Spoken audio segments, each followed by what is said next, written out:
Ladies and gentlemen, welcome to another edition of the Lashing Out Podcast on the Nittany Sports Now Network. My name is Jarrod Prugar. This is my good friend Kevin Quigley. Kevin, I told you, and we talked about it, I got a Boise State helmet for my beloved Boise State Broncos. I encourage you to find an Arizona Wildcats helmet online somewhere so that we can match helmets. I'll consider it. I don't know how the helmet will fit over the headset though, so I think I'll struggle with that one. You might have to get like ear pods or something Yes. in ear. Maybe we can get you some in-helmet communications like they use on the field on Saturdays now. I think the in-helmet communication would be sick. That might be the move. We'll workshop it for sure.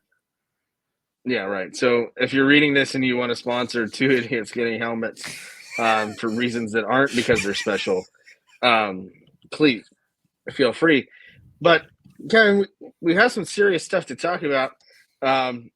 It's quote unquote whiteout energy this week at Beaver Stadium. And why is that important?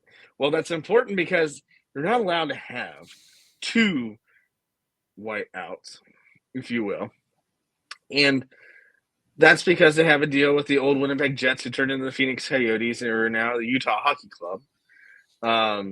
And they're not allowed, who also have whiteouts, but they're not allowed to have two in a year. Only one. That's why you see the helmet stripe game. That's why you see the stripe out. That's why you see this, you see that. Well, that's why James Franklin phrased it the way that he did. Whiteout energy. It's a whiteout game, but it's not a whiteout, if that makes sense. Yeah, I'm looking at it. They got the helmet stripe against Ohio State. Stripe out for UCLA. Like, why are we wasting the stripe out on UCLA? Illinois is a ranked team. I don't think we need whiteout energy. They're the number 19 team in the country. Everyone should be able to look at this game on paper and say this is a big game. 4 big games, Penn State fans most of the time wear white. Students actually, especially, like this game is going to mean a lot. Penn State hasn't had a game versus a top 20 opponent since I think 2019, maybe. I was trying to sift back through it. A couple times they've played like back in top 25, so 21-25. Iowa was 24 a couple years ago, and it was 31-0 shutout. But very rarely does Penn State get a top 20 team on the schedule that's not named Ohio State or Michigan. And it's this early season barometer game. And if we need the coach to be out there and just skirting around technicalities of we can't have more than one whiteout in a season because the Winnipeg Jets are the home of the original whiteout, like I think we're kind of missing the point. It's kind of weird for Penn State though, like because they don't get the top 20 matchups very often. Like very rarely do we have big games, and because UCLA and USC are new to the Big Ten, they're UCLA is getting the stripe out, like I mentioned. Like it just feels weird to me. But if you need the coach to tell the fans to get up for this game, I think we're missing the point here. Yeah, and I think that's the other thing too. I mean, that's what's tough. The fans are going to be up either way, but I think, when you put the whiteout moniker behind it, it's just an added layer of intensity. And you shouldn't need to manufacture it, but James Franklin is a master as far as the marketing aspect and doing that part of it right. And I think that's one of the things here that makes him good at what he does. And I think that's one of those things now that you kind of look at it and you're like, well, what's going to happen here? And, it's kind of funny to look at it that way, but they don't really need a whiteout atmosphere. And obviously they've lucked into this because they didn't know that Illinois was going to be, a top ranked or 20 ranked team in the country when they did the schedule and when they did the themes, right? This is Generations of Greatness, which is a premier jersey, I think. And I think that's what makes that part of it special. But yeah, I mean, you don't need to manufacture the whiteout, But at the same time, it's never a bad moment to make sure people are on their A game, no matter who it's against.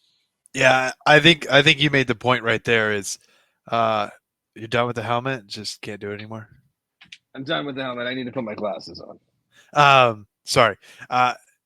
Illinois has just been that perennial like bottom dweller in the Big Ten. Sometimes they reach up into the mid pack. So I maybe it is necessary that James calls into action that, hey man, like this Illinois Illinois program actually means something this year.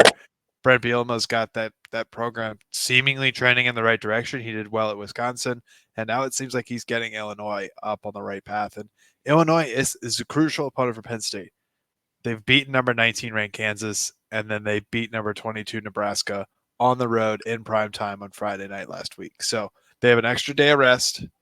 But Penn State played last week, and the starters didn't play in the second half. So Penn State should be equally well rested. Hopefully they're healthy. It's to get a ranked win against another team who's already beat two ranked opponents. Like this is one of those games that can really leapfrog, really jumpstart a program, and you can kind of figure out where Penn State is. If they don't win, though, like this is one of those games that like it can spiral out of control for Penn State if they don't win. It could be another COVID 2020 situation where they just not ready to play the season and then it just spirals. So Illinois has historically played Penn State tough at Beaver Stadium. There's the million overtime game in 2021. Illinois being a good surprise, I think is good for Penn State to get that good win, a good strong opponent. You want to test before there's USC because you are going to have to go to the road to Los Angeles. USC does still look like they have a pretty good squad. Doesn't look like they could play defense, given that they gave up 27 points against Michigan last week, despite I think 2 passing attempts by Alex Orji. So, it's a huge game, primetime NBC game. Like this is going to be a big one for Penn State. It's September 26th. Penn State, when we're recording it, we usually don't get that this early right. in the year. I mean, this is a big marquee matchup. This is no cakewalk for Penn State. But we're going to talk a little bit more about the atmosphere in this game, the game itself here when we come back for the second segment of the Lasching Out Podcast on the Nittany Sports Now Network. Welcome back to the second segment of the Lasching Out Podcast on the Nittany Sports Now Network. He's Kevin. I'm Jarrod. Kevin, Penn State and Illinois are no strangers to marquee matchups. The first Penn State game I ever attended was in 2008, and it featured Penn State taking on Illinois in a student section whiteout at Beaver Stadium, back when student section whiteouts were the thing. And that game introduced me to a brand new way to watch college football. I sat underneath the end zone, the north end zone scoreboard. And so Derek Williams returning the kick to me was coming right at us to start the fourth quarter. And that was the most incredible thing I had seen. It was great. First Penn State game I ever went to was 2008, Illinois, Penn State. Absolutely loved it. It was incredible. Penn State was ranked number 12 at the time. Illinois was ranked number 22 at the time. So they're no strangers to this. Obviously, this is a far different Penn State team and program than in 2008, much like the Illinois Fighting Illini are much different now than they were back then. But they got tested last week, the Illini did, and I think that's what makes them, a good foe against Penn State. They've been tested. Same thing has happened really with Penn State. They were tested week 1, and then week 2 against Bowling Green. Bowling Green is going to be a really good team. Like they're going to have to, I think, fight with my beloved Boise State Broncos for that Group of 5 team to make it to make it into the playoff. But I do think Bowling Green is the real deal. But for Penn State, they've they've been tested. They've played a really good brand of football for the most part. And this is going to be a marquee matchup again under the lights. It's on NBC. It's going to be streamed on Peacock. It should be the type of atmosphere that makes college football special. And again, guess what? It's an opportunity for Penn State to get a good, strong victory that they didn't know they were going to have an opportunity for when that schedule came out. When we previewed the schedule for Penn State earlier this year, we did not think that Illinois was going to be ranked where they're at. Not by any means. Not saying that they aren't a good team.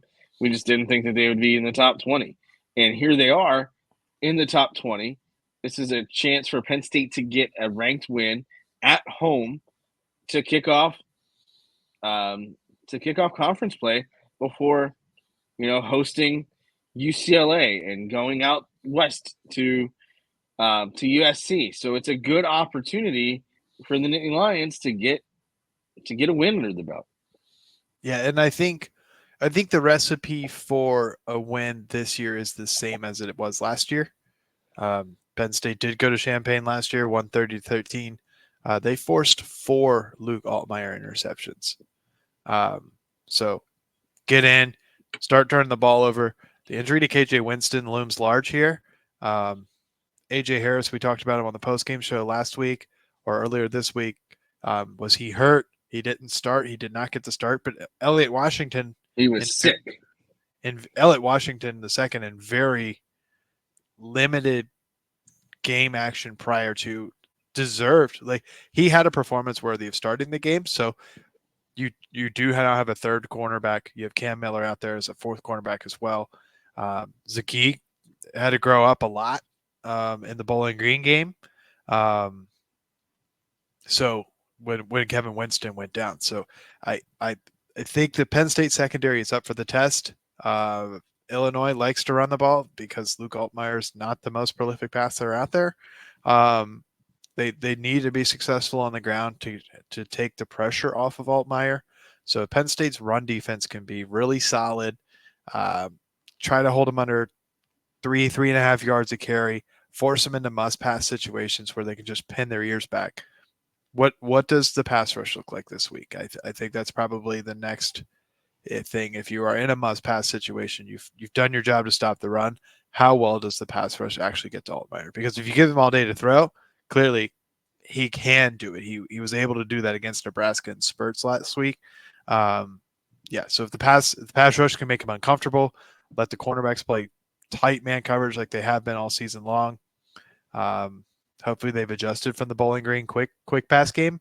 Not sure if Illinois is going to try to employ something along those lines, but I'm really keen to see how the defense is going to perform. I really don't have any issues with the offense.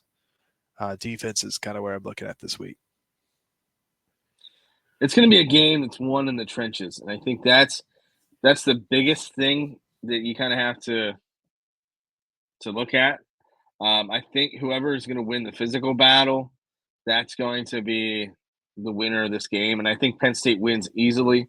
To be perfectly honest with you, looking at that Kansas game, it's it is what it is, and it's not a knock on Kansas this year. Kansas is not a great team by any means. Obviously, that win at Nebraska is tough because Nebraska ends up being ranked or close to it.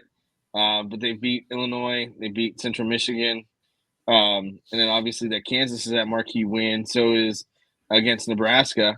But the fact of the matter is Penn State's just got to come out and handle business. And if they handle business in their Generations of Greatness jerseys, which are my favorite jerseys. Now, I will preface that by saying Penn State lost to Illinois 2 years ago in that 9 overtime game that set football back about 95 years wearing the Generations of Greatness jersey. It was a homecoming game. So not a great omen for the jersey, but it's going to be a great atmosphere. The 94 team is coming back. It's the 30th anniversary. Kevin, you're not 30 yet, are you? No, the 94 team predates me. Yeah, so that's a way to make me feel old today. But the 94 team is going to be back. Kajana Carter, Kerry Collins, guys like that. I think is going to be a lot of fun. But they got to just come out and handle business. They're going to start slow. That's how they typically do it. But then just take over defensively. This is going to be unlike anything Illinois has faced yet. And Brett Bielema said about Nebraska being a tough place to play, and he's right. Nebraska is a tough place to play, but so is Penn State. It's going to be loud, regardless of whiteout energy or whatever it is. It's going to be loud. It's going to be a tough place to play for both teams. Don't get me wrong. Penn State has some challenges defensively because of that. But now they got Dan Connor on the headsets rather than Tom Allen, who's going to be in the booth relaying things down to Dan Connor, which is wild when you kind of look back and think of it as far as that is concerned. But again, Penn State just got to come out and handle business. Drew Aller's got to do his thing, play confident, consistent football the way that he has been for quite some time, and then just go out there and handle business. And if they do that, life will be 10 times better for them. Yeah, and Nebraska can't run the ball, and I think that's one thing Penn State does really well, and they have done that really well this year. So much so that Drew hasn't really had to prove himself through the air. So yeah, I think that adds that extra dimension of, I don't want to call it ease, but if you can run the ball, unlike Nebraska, and you're not in 3rd and long every time, and you're trying to get all your first downs, Penn State I think is like 3rd or 4th best in the country in terms of first downs on either first or second down plays. I forgot the metric, what it was called. It was like offensive efficiency of how many plays do you have that are not on 3rd down, and what percentage of your plays don't come from a 3rd down. And Penn State ranks well in the top 5 in that metric. So that's good for Penn State because Nebraska was a little behind the chains. They had a lot of penalties last week. They were in must-pass situations. Penn State, if they don't make mistakes, they don't commit holding calls, false starts. Being at home is going to help that with the environment. Like you're going to think Illinois is going to have probably more false starts than Penn State, you hope, with the crowd impact there. So Penn State, they could run the ball, just be successful, get physical up front, like you said. It's going to be one in the trenches. If they can run the ball, that I have minimal worries about this game if Penn State's able to run the ball, just because it just takes so much more pressure off it. The 7:30 game, you sit around all day, you think about it, the sun goes down, the atmosphere starts building up. I feel like I've heard a lot more in the national media about this game because it is in that primetime spot. So there's just a lot of chatter on this game. You just get in, get focused. Hopefully they don't start slow. Last week they could have had a touchdown on the first drive, and then they had the Bo Prabula interception. So we look to avoid a Bo Prabula interception this week. Let's not have him throw the ball. It would be great if they just let Drew Aller do his thing. And I think that would be awesome. But again, it's not up to us. Penn State, I think, on paper is the team that should win. But who is going to play that physical brand of football that Illinois is going to bring, and who is going to out-physical the other team? Whoever does that is going to win this game. I have it being Penn State. So we're going to talk a little bit more about our game prediction when we come back from this break, and also what's going around college football when we come back for the Lashing Out Podcast on the Nittany Sports Now Network. Welcome back to the third and final segment of the Lashing Out Podcast. I'm Jarrod. He's Kevin.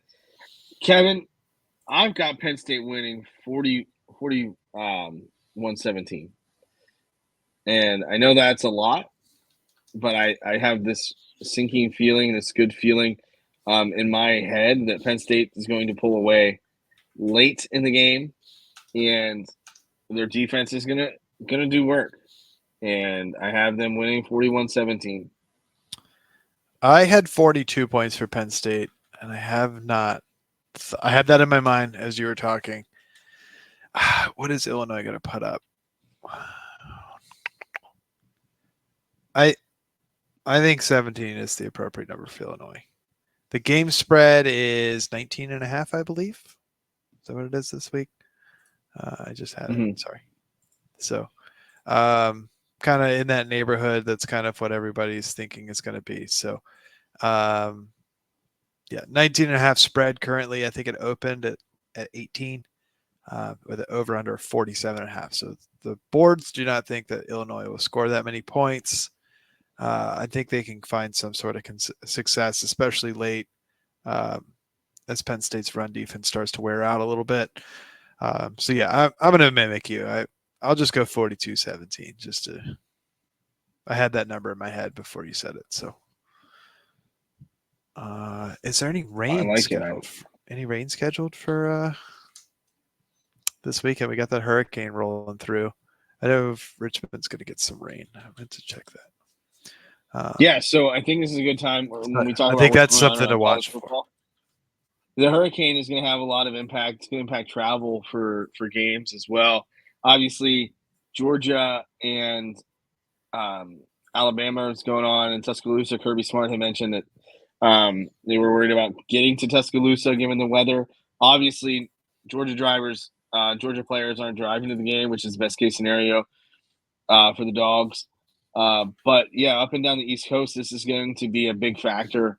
It could be wet on Saturday.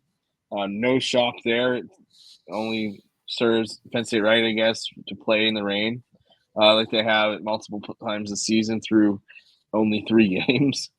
So there's that. But it's funny because, college football is a wild ride, and there was a Florida State fan that mentioned eating a certain human specimen before, and if Boston College beat Florida State, he has not done it. Disappeared, I guess, and it seems as though the Hurricanes tracking to go right over Tallahassee. So obviously, don't make bets you can't cash. Excuse me, but I just thought that was a very interesting hurricane tidbit. Yes, another game that could be linking on the Hurricanes. Miami hosting Virginia Tech tomorrow night. I think that's a little juicy. We'll see just how far Virginia Tech is or just how good Miami is. It's only a 17.5 point game. That seems like one I would absolutely hammer the Hurricanes at 17.5 point favorites. That's no offense to Brent Pry, but I've not been impressed with anything Virginia Tech's been put on the board today or this season so far. Now, if you're a Penn State fan, you're rooting for Virginia Tech. You're rooting for that loss for the Hurricanes. Yeah, but I don't know. Miami's going to be strong enough. They're going to be a top seed.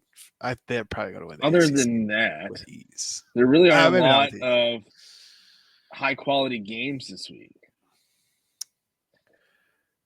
Ole Miss and Kentucky moves the needle a little bit. OK State and Kansas State moves it a little bit. Battle of the States. I like that. USC Wisconsin. Yeah. And then you've got Louisville Notre Dame, which is intriguing. I want to find out if Notre Dame is going to show up. Go back to Kansas State. I want to find out if Avery Johnson's actually good this weekend. I just want to figure that out. Is he actually good, or is it just hype over his hair? Like we need to find out. We need to figure out if he's actually good. Sorry, you can go back. Well, I don't know that OK State is the perfect indicator for that, given the fact that they don't really play defense. Yeah, but you still need to see. Like they're a 5-point favorite. You need to win that game by 10 or 12. Let's see what you got. Yes. Home noon game. Absolutely. The prime game of the noon window. Like we need to see what he has. Most importantly, to round out where you were. Yeah. I mean, other than that, there really aren't a lot of intriguing matchups this week. That's a pretty blah week as far as that goes. But all eyes are going to be on NBC and then probably ABC with Georgia, Alabama. But they're going to be on the BCs to really just see what Penn State's all about. This is a good test for the Nittany Lions to see what they're all about. Again, can they do it? Can they take down a ranked team at Beaver Stadium? And this is the perfect opportunity to do so and it not be a Michigan or an Ohio State. And it's probably not certain that they're going to have this opportunity again outside of playing Ohio State later in the year. It doesn't look like the Penn State schedule is going to be favorable as far as, getting another ranked team to Happy Valley later this year. Maybe at Wisconsin if they continue to win. I don't see that from Washington, and I don't see it from Maryland or Purdue. Or I'm sorry, really, yeah, Maryland would be the only best bet. Now that, when you look at the schedule, after Illinois, Penn State hosts UCLA, which gets boned. The Bruins get boned with a 9 a.m. start Pacific time with next week's game, which is great for me because I love noon kicks. But yeah, and then they go to USC. They're off. Love that double bye week. And then they go to Wisconsin, host Ohio State. Then they have Washington, go to Purdue, go to Minnesota, and then home against Maryland to wrap out the regular season at Beaver Stadium. Yep. All eyes on Illinois, though. Let's get this win That's here. Right. We both think they're going to do it. So win this week, and we'll focus on UCLA next week. Any final words before we go? No, I'm good. I'm good this week. No party shots. Very good. For Kevin Quigley, this has been Jarrod Prugar on the Lasching Out Podcast on the Nittany Sports Now Network. We'll talk to you again after Penn State's game against Illinois this weekend.